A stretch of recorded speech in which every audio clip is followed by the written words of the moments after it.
Andrés, les cuento, es ingeniero electrónico con posgrado, una MBA. Lideró durante más de 16 años distintas áreas en empresas autopartistas y mineras, en operadores mineros, ocupando distintas posiciones, tanto locales como a nivel Latinoamérica. Fue cofundador y gerente de operaciones de una startup local y es actualmente director de Economía del Conocimiento de la provincia y docente universitario y de posgrado. Y también lo más importante, es ultramaratonista de montaña, papá de 3 y un entusiasta tecnológico. Andrés, te escuchamos. Bueno, gracias. Yo más inquieto me voy a parar.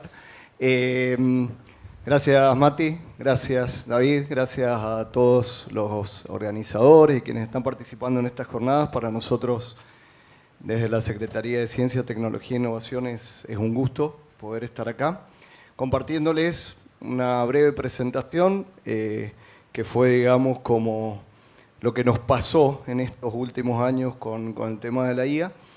Y básicamente comentarles acerca de este plan estratégico que lanzamos para el sector productivo y también los primeros hallazgos, no resultados, pero sí hallazgos del diagnóstico de madurez digital.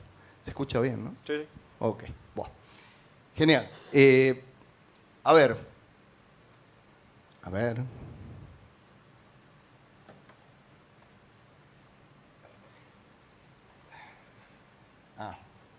Tiene un pequeño delay.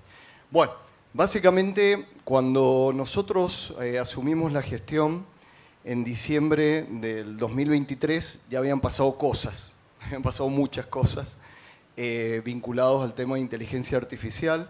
Cuando OpenAI abre con una versión experimental su ChatGPT, esto fue el 30 de noviembre del 2022, ya había pasado un año. A los 5 días tenía 1 millón de usuarios, esa versión experimental de ChatGPT. Para ponerlo en contexto, Netflix le llevó 3 años y medio alcanzar el 1 millón de usuarios, ¿no? ChatGPT lo había hecho en 5 días. Nosotros estábamos mayormente, quienes hoy componemos la Secretaría de Ciencia, Tecnología e Innovación, estábamos en la actividad privada. Entonces vivimos esto del lado privado. Y esto, un año después, ya quedaba claro que no era una moda, que no era alguna cosita más de algún loquito por ahí que iba a pasar, sino que algo de esto iba a quedar. Y miren que sí quedó. Básicamente, cuando nosotros entramos en ese momento, nos dijimos cómo podemos apoyar o incentivar esto, que era muy nuevo, muy novedoso, en el sector productivo que no que no somos parte, digamos, ¿no? Entonces, ¿de qué manera podemos alcanzar el sector productivo? Durante el año 2024, básicamente fue una época de análisis, de lanzar programas, de lanzar herramientas, y no lo voy a negar, bastante de prueba de error, bastante de aprendizaje, de entender el ecosistema, porque estos programas y estas herramientas, algunas más directas y otras indirectamente, tocaban el tema de inteligencia artificial. Y eso nos fue dando muy buena data. Acá hay algunos datos que probablemente entre ayer y hoy los han estado comentando. Hay tantas fuentes, digamos, que uno puede tomar un montón de porcentajes diferentes para una misma cosa, pero tomando algunas fuentes conservadoras, el mercado global de la IA está creciendo a un 38% anual promedio de acá al 2030, ¿no? Es una estimación que ya se está dando. De hecho era del 37 hace unos meses, ahora es el 38. No hay ninguna vertical humana y económica, y ni siquiera en la historia de la sociedad humana, que pueda crecer a esa tasa, mirando algunas otras tecnologías. Por ejemplo, ahí las compara con el cloud computing o las apps móviles, pero ni siquiera la invención de Internet o, por ejemplo, la telefonía celular móvil ha registrado crecimientos de varios años a esas tasas impresionantes. Se estima que en el 2025 en infraestructura física se han invertido 400.000 millones de dólares en el mundo. Después, en los mercados maduros se está observando un 80% de uso en las organizaciones. Acá hay que tener cuidado con las estadísticas, siempre hay que mirar adentro y ver la letra chica, digamos. Son usos de cualquier nivel, desde un ChatGPT en una manera quizás más desestructurada, más informal, a empresas que han hecho reingeniería de procesos a partir de la inteligencia artificial. Entonces, este análisis nos llevó a darnos cuenta que no era tanto si el sector productivo de San Juan tenía que adoptar o no tenía, o sea, esa discusión ya fue, ¿no? Ese mundo ya cambió, sino que se trataba de cuán rápido o de cuál era la mejor forma de que el sector productivo adoptara esta tecnología. Está más la flechita que es inmediata. Bueno, voy a comentar algunos resultados, algunos números sobre Argentina. Se estima que actualmente en las empresas hay una tasa de adopción más o menos del 45%, nuevamente multinivel, desde algunas iniciativas muy operativas, muy del día a día, a liderazgos estratégicos, pero es muy desigual a la vez. Las grandes empresas y las medianas están en un 67% aproximadamente de adopción de inteligencia artificial, y las pymes son las que hacen que el número llegue a 45 finalmente. Obviamente a las pymes les cuesta más y no es porque obviamente no quieran hacerlo, no es porque no lo vean. Créanme que hay mucha angustia en las pymes con este tema, y si alguno acá está cerca del día a día de una pyme lo va a entender, pero normalmente faltan recursos, falta tiempo, o falta por ahí de repente alguna capacidad humana específica para poder sumarse a esta ola de cambio. Bueno, 2024, como les decía, fue de mucho análisis, de programas, de lineamientos, de tratar de entender qué pasaba. En cuanto a inteligencia artificial, desde la Secretaría promovimos distintas herramientas como el fortalecimiento de economía del conocimiento. Varios de los que están acá probablemente el año pasado participaron de innovación startup o de apoyarnos en la ciencia. Un programa muy lindo que hizo que tuviéramos científicos pitcheando acá en este mismo lugar. Fue genial, digamos, equipos científicos pitcheando como si estuvieran delante de inversionistas, ¿no? Eventos de sensibilización se hicieron muchos, también acá se hizo sostenibilidad en la era de la inteligencia artificial, un tema que es muy importante para compliance en distintas verticales, entre ellos minería, el Startup Day. Se hizo un relevamiento inédito de las necesidades de formación entre las empresas intensivas en conocimiento o que brindan servicios de economía del conocimiento, y algunos hitos por mencionar, como un convenio con Eidos, que ya permite tener 500 personas certificadas acá en San Juan en alfabetización en inteligencia artificial, digamos una capa bien base, pero a la vez cierta y concreta de inicio de inteligencia artificial, formado por 200 formadores locales que previamente y a la vez van siendo formados. Entonces hay un doble impacto. Formamos a los formadores primero, y esos formadores se quedan acá y están en nuestras escuelas y están en nuestras primarias, en nuestras secundarias. Entonces sabemos que eso genera un impacto indirecto muy importante. Verano Tech y Despierta tu Talento Digital son dos programas también que lanzamos para despertar las vocaciones, se puede decir, científicas y el gusto por la tecnología en los chicos, porque lo hemos estudiado, forma parte, digamos, de otro trabajo que se hizo. Cuando uno en las edades tempranas de la primaria, de la secundaria, incentiva el uso, el acercamiento a la tecnología, pero como generación, más allá del consumo, el chico después le gusta la ingeniería, le gustan las matemáticas, le gusta la tecnología, que son las carreras STEM. Entonces ya tenemos, en el 2024, ya tenemos 2.500 chicos, entre el 2024 y 2025 tenemos 2.500 chicos que ya fueron impactados, que terminaron esos cursos de Verano Tech y Despierta tu Talento Digital. En el 2026 ya proyectamos esa misma cantidad, o sea, estamos duplicando. Así que, si Dios quiere, al final del 2026 ya vamos a tener cerca de 5.000 chicos impactados. Otros eventos que hemos apoyado, como las primeras jornadas de inteligencia artificial en medicina o un convenio con IBM que nos permitió traer el programa Skill Builds acá a la provincia. Básicamente, no partimos de cero, pero necesitábamos como una hoja de ruta, entonces surge la necesidad de la estrategia provincial de inteligencia artificial en el sector productivo. Nuevamente, sector en el que no pertenece gobierno, porque por supuesto le interesa mucho a gobierno. Entonces, la forma fue establecer algunos ejes, algunos verticales.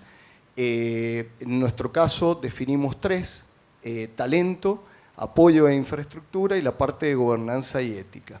Ese es como el esqueleto principal de nuestra estrategia, donde a partir de que lo lanzamos, esto fue en septiembre del año pasado, todas las iniciativas que salen de la Secretaría nuestra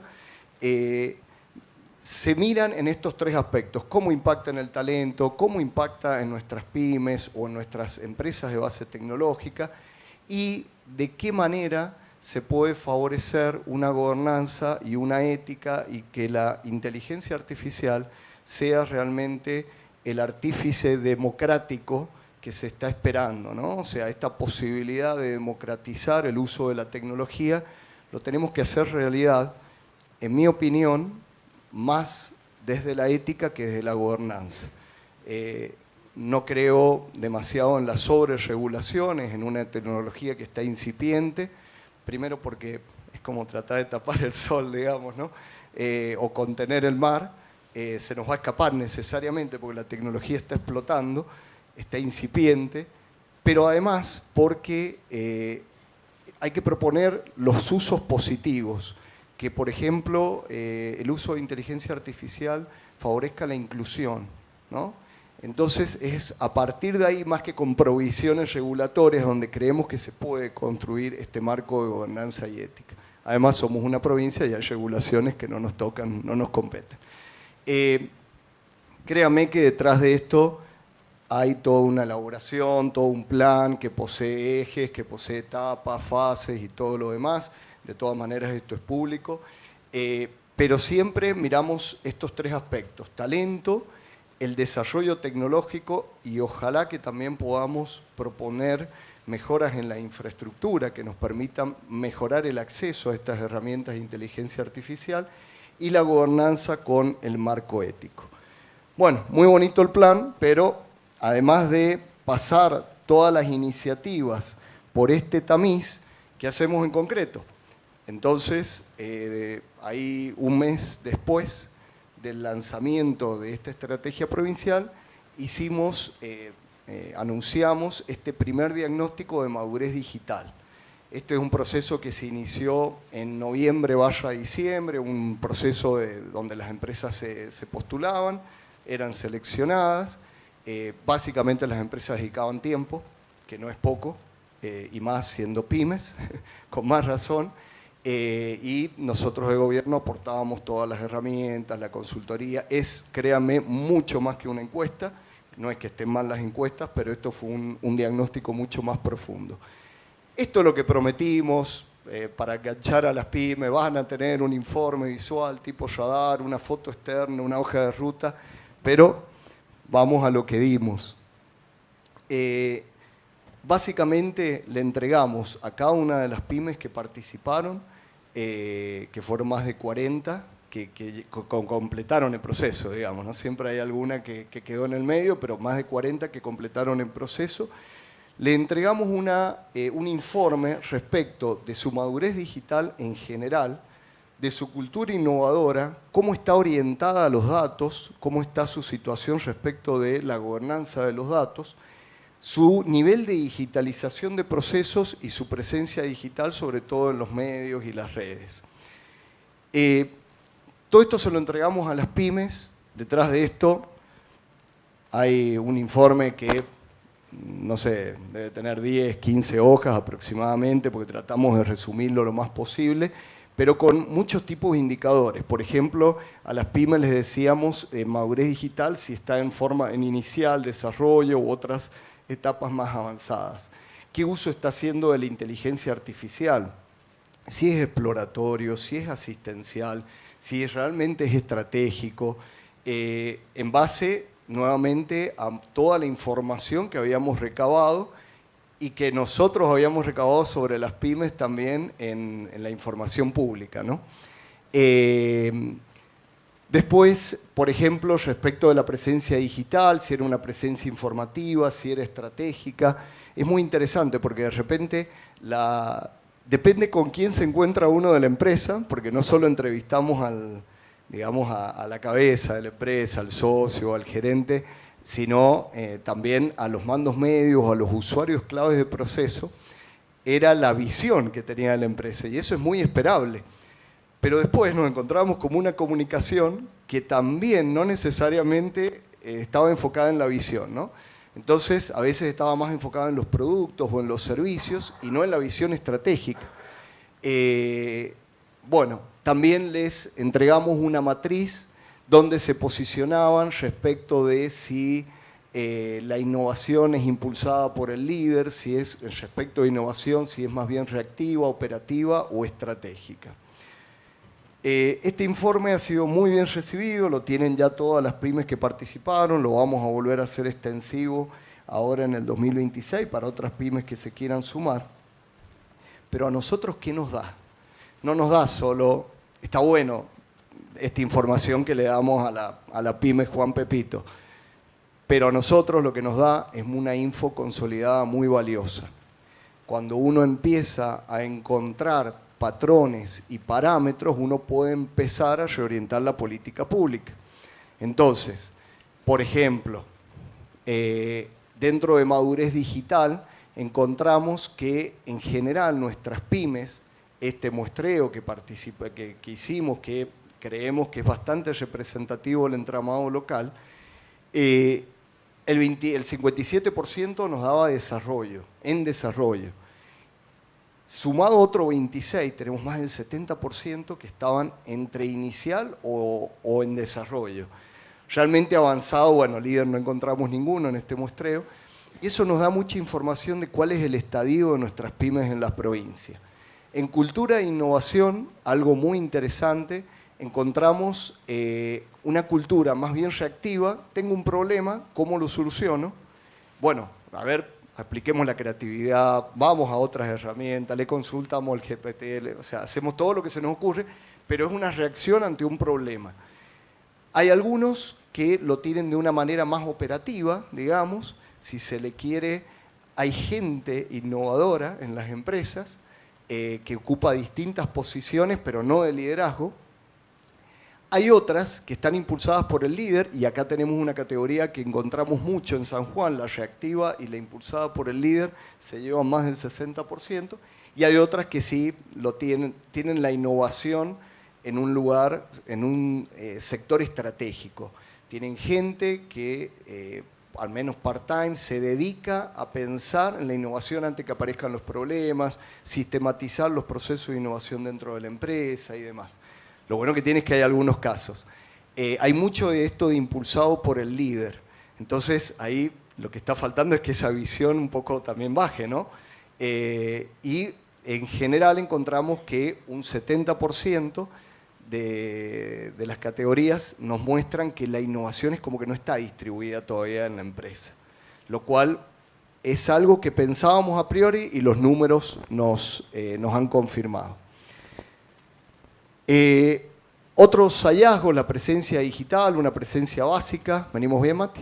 Sí, sí. ¿Sí? ¿No me echas todavía? No, bueno, una presencia básica, casi un 65%. Si le sumamos la mínima, llegamos casi al 90%. Estamos en redes porque hay que estar. O sea, a nivel PYME estoy hablando y de las que participaron en el muestreo. Porque hay que estar. Y bueno, estamos. Menos mal que estamos también, ¿no? Una presencia activa, mucho menos, y una presencia de liderazgo que comunica visión. No solo vendemos productos, sino te solucionamos la vida, tu pequeño negocio. O sea, eso que está en la visión lo comunica, se puede pensar en solo un 5%. O sea que ahí hay un terreno enorme, si alguien hace marketing, ahí hay un terreno enorme para trabajar y para desarrollar. No crearle la red a la empresa, casi todas la tienen, sino orientarla, enfocarla. Bueno, y después de la visión de la inteligencia artificial en el negocio también encontramos datos muy interesantes. Muchos lo usan como el asistente. ¿Y cuál es el asistente? ChatGPT, Gemini. Y no es que esté mal, pero ese es básicamente el nivel.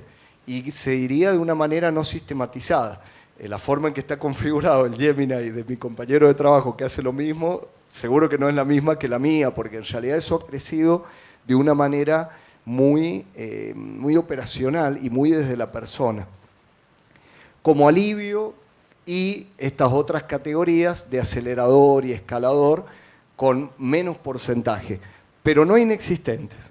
Acá probablemente alguien, a priori nosotros mismos hubiésemos pensado que el escalador de negocio, que es un poco el uso que se propone fuerte hoy de la inteligencia artificial, que me permita realmente desarrollar mi negocio, no hacer las cosas más rápido. Hay cosas que estaría buenísimo hacerlas más rápido, pero si yo no desarrollo el negocio, si no vendo más, si no vendo mejor, si no atiendo mejor a mi cliente, en definitiva, proceso más rápido las facturas, pero me quedo ahí, ¿no? Ese nivel escalador sí encontramos varios casos, ¿sí? Aún cuando en varios casos está impulsado por el líder, pero hemos encontrado varios hallazgos. Bueno, después otra ecuación un poco interesante fue machear el nivel de, si se le quiere, de uso, de profundidad de la inteligencia artificial. Y bueno, como ven acá todos los puntos, allá está medio chiquito el texto, pero dice exploratorio. O sea, básicamente casi todas nuestras pymes están tanteando qué pasa con la inteligencia artificial. Aún cuando lo usen como un asistente, o aún cuando programen un workflow, que es otro uso ya mucho más intenso, pero es exploratorio. O sea, todavía estoy viendo a ver qué sucede. Y estratégico, encontramos un par de muestras. Todo esto, ¿a qué nos lleva? Nos lleva al principio. Cuando yo tengo datos, puedo reorientar programas, puedo entender qué alianzas también tiene que hacer, por ejemplo, gobierno, para poder solucionar, o ni siquiera lo vamos a solucionar nosotros, incentivar a que la pyme pueda solucionar sus grandes problemas, sus grandes desafíos en cuanto a inteligencia artificial. Y esto lo sabemos. Hicimos el plan, hicimos la estrategia, sabiendo que algún día va a haber que tirarla a la basura, o que va a haber que... Se está agotando la batería. Bueno, eso nos avisa Andrés para decirte que... Bueno, ese es el corte. Claro, claro. Me van a cortar. Exacto. A ver, pará, por lo menos le vamos a poner el cerrar así. Ahí está. Entonces, básicamente, esto nos realimenta a nosotros y nos permite otra vez ir a agarrar el plan, que nuevamente le digo, algún día va a haber que tirarlo a la basura, e irlo mejorando. Y algún día quizás haya que cambiarlo drásticamente. Hay que entender que nuestra estrategia y nuestro plan basado en la adopción de una herramienta tecnológica disruptiva no puede ser estático. Parece una obviedad, pero desgraciadamente a veces así tratamos algunas cosas desde lo público, digamos, como algo estático. Bueno, yo pongo esto y se acabó. No, todos los días estamos aprendiendo. Y acá, nuevamente, este diagnóstico nos permite volver a ver si nuestro plan es consistente, si realmente sirve o no y que hay que mejorarlo. Talento, apoyo, infraestructura, gobernanza y ética. Y creo que era la última. Muchas gracias. Muchas gracias, Andrés. Le brindamos un aplauso.